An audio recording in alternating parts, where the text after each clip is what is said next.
In this video, I'm sharing the ideal age to enroll your child in a daycare program to minimize separation anxiety if you're planning on enrolling your child when they are a baby or young toddler. This is a general observation and summary from my 20 years of working in early childhood programs in both teacher and director roles. There's definitely exceptions on both ends of the spectrum, and there will also be individual factors based on your child's temperament, your parenting style, and the childcare center circumstances. Being aware of the different developmental stages of babies will help you know what to generally expect when enrolling them in childcare. Depending on the individual child, it may vary a little bit, but when they reach around 7 to 9 months, separation anxiety really kicks in and makes the transition to childcare and drop off much harder than starting babies younger. It's not a big deal to childcare teachers because we are used to it and it's just part of the process, but if you're really concerned about your baby having a hard time with separation, I would recommend enrolling them around 6 months of age or younger. Some programs allow infants as young as 6 weeks old to be enrolled, although parents rarely enroll them that young.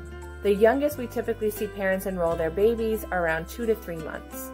Some parents have a really hard time leaving their child when they're screaming and crying, and we often see many parent tears as well, while some parents are just like, they'll be fine, they'll get over it. So it's really up to you and what you're comfortable doing for your child. In a childcare setting, we definitely see that the children who start younger are just completely used to being in daycare because it's all they know and remember, while children who start a little bit older, as older babies or as toddlers, can have a harder time for a longer time. If you're set in your plans to start them later than around 6 or 7 months and you're just not comfortable starting them earlier, or you want to spend more time at home with them, totally fine.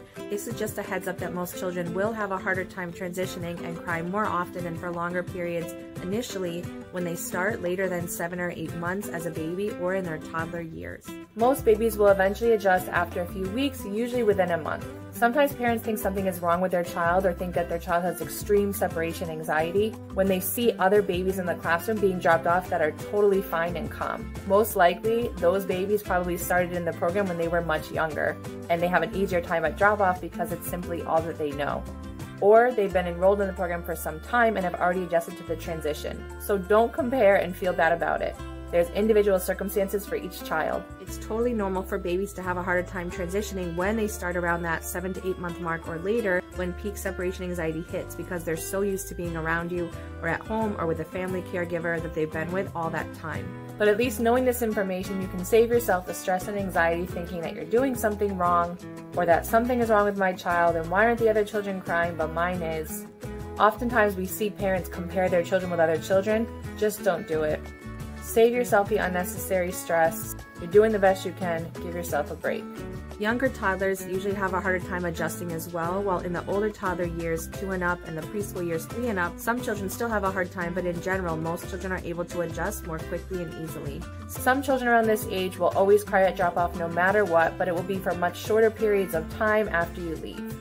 Be sure to visit my channel to check out other videos related to drop-off tips. I hope the information I shared in this video is helpful so that you can consider it when planning and making a decision about enrolling your baby in childcare.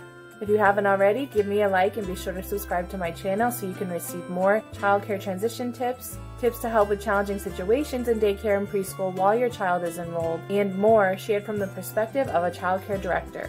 Let me know if you have any questions in the comments below. See you next time.